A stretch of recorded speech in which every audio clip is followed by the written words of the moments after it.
Revealed. Has Israel wrecked U.S. Iran deal efforts 5 separate times already and is making yet another attempt as Iran and U.S. negotiate? Is Netanyahu refusing to play along with Trump's push for a deal, and instead working behind the scenes to sabotage any U.S.-Iran understanding he sees as too soft on Tehran? Is Bibi deliberately keeping tensions with Lebanon on the boil to stall U.S.-Iran peace talks, using the Northern Front as leverage to block compromises he does not trust? A difficult Bibi is increasingly testing Washington's patience, as U.S. officials grow frustrated with Netanyahu's hard line amid faltering efforts to stabilize the region. A senior political analyst has alleged that Israel has derailed U.S.-Iran deal efforts at least 5 times, blocking understandings that were close to conclusion. Emad Abshenas claimed that Washington and Tehran came close to agreements on 3 separate occasions under President Biden, only for those efforts to be disrupted. He also argued that 2 additional breakthroughs were nearly reached under the Trump administration, but those 2 failed to materialize amid Israeli resistance. According to Abshenas, Iran now insists that a Lebanon ceasefire be formally included in any future U.S.-Iran deal, tying the Northern Front directly to nuclear and sanctions talks. He contended that Israel has deliberately kept the Lebanese front active in order to complicate diplomacy, using ongoing clashes to narrow the room for negotiation. Abshenas further claimed that Israel continues military pressure even though Lebanon has accepted key ceasefire demands, suggesting that the objective is to maintain leverage, not end the fighting. The analyst added that Tehran is unlikely to abandon allies such as Lebanon during negotiations, meaning Iran will keep their interests on the table in any talks with Washington. In his view, any future deal may hinge on whether the U.S. can genuinely balance between Israel and Iran, rather than allowing one partner to repeatedly veto emerging agreements. Israel told Trump it does not consider itself bound by the Lebanon-related clause included in the agreement, yet reported. Israeli officials said the Prime Minister made clear that Tel Aviv would not back down in its campaign against Hezbollah. Netanyahu also told Trump that Israel would not withdraw from its current military positions inside Lebanon. Israel said the IDF would continue striking Hezbollah targets and destroying infrastructure it considers threatening. Officials said Netanyahu received the full backing of Israel's Security Cabinet regarding the Lebanon issue. Senior Israeli officials said they expect possible pressure from Washington following the U.S.-Iran agreement. Officials warned the U.S. could seek Israeli withdrawals or push for limits on future military operations in Lebanon.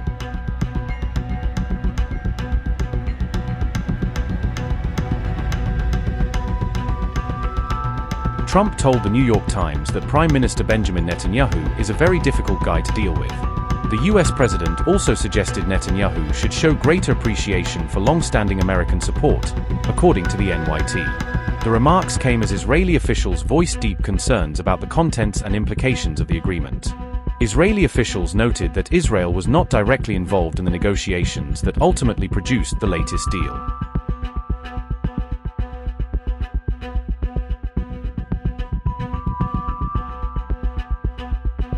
Amid the growing rift, Iran's foreign ministry condemned an Israeli strike on Beirut's southern suburbs. Tehran said the attack violated Lebanon's sovereignty and breached the ceasefire understanding reached in April. Iran also accused the United States of bearing responsibility for Israel's actions and continued military operations.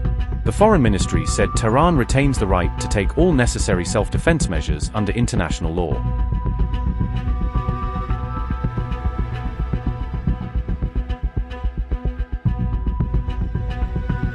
Donald Trump has floated a new ultimatum to Iran even as negotiations appear to have reached a critical breakthrough. The U.S. president said military strikes against Iran could resume if the current nuclear talks ultimately collapse. Trump also suggested the United States could become what he described as the guardian of the Middle East. According to Trump, such an arrangement could potentially be tied to a share of the region's revenues. The remarks suggest the White House is continuing to keep both military and political options on the table. According to the New York Times, Trump's advisors expect a fresh round of negotiations to begin on June 19th. Switzerland is expected to host the next phase of U.S.-Iran talks focused on Tehran's nuclear program. Despite recent progress, significant disagreements reportedly remain over Iran's nuclear activities and future commitments. Trump has repeatedly insisted that any final agreement must permanently prevent Iran from obtaining nuclear weapons. The New York Times report suggests Washington is actively preparing for either diplomatic breakthrough or renewed confrontation.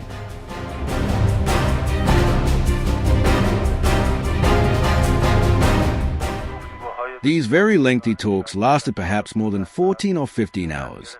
During them, we presented the Islamic Republic of Iran's final amendments to the text, and naturally those amendments were reviewed, and the Islamabad Memorandum of Understanding was finalized. That is the first point regarding this process. For now, only the text of the Memorandum of Understanding has been finalized. The formal signing of the Islamabad Memorandum of Understanding will take place on Friday between the principal parties to the memorandum, with Switzerland being discussed as a venue. Two immediate developments either have already occurred since last night, or must occur starting this morning and will occur. The first is the immediate and permanent end of the war and military operations on various fronts, including Lebanon. As you saw in the statement announced by the Prime Minister of Pakistan, it was explicitly stated that a permanent and immediate end to the war has been declared on all fronts, including Lebanon. The second development is that the President of the United States has announced his position regarding the lifting and termination of the naval blockade that the United States had imposed against the Islamic Republic of Iran. However, after the commitments of the Islamic Republic of Iran and the implementation of the other provisions of the Memorandum of Understanding, these will naturally take effect from Friday following the formal signing of the memorandum. This Memorandum of Understanding was not merely the result of a diplomatic initiative that produced this diplomatic achievement for the Islamic Republic of Iran. It was not solely the product of diplomatic efforts. Rather, it is indebted to our military achievements. It is indebted to the pure blood of the martyrs whom we lost in confronting the enemies of the system. The enemy that attacked the Islamic Republic of Iran in order to implement its malicious objectives suffered heavy defeats in all of its goals and strategies, while the Islamic Republic of Iran achieved remarkable victories in this war. The enemy itself was forced to request a ceasefire and negotiations, and now we are witnessing this draft understanding in which all of our positions, as well as the important issues we considered necessary, have been incorporated. We have no trust whatsoever in the enemy. Our trust is in our military power, our diplomatic strength, and the support and unity of our own people. For that reason, implementation of this memorandum is extremely important. We have specific plans to monitor the implementation of America's commitments under this Memorandum of Understanding, as well as in the second phase, when negotiations will be necessary in order to reach a final agreement. If such a final agreement is reached, naturally the important issue for us will be the implementation of its provisions.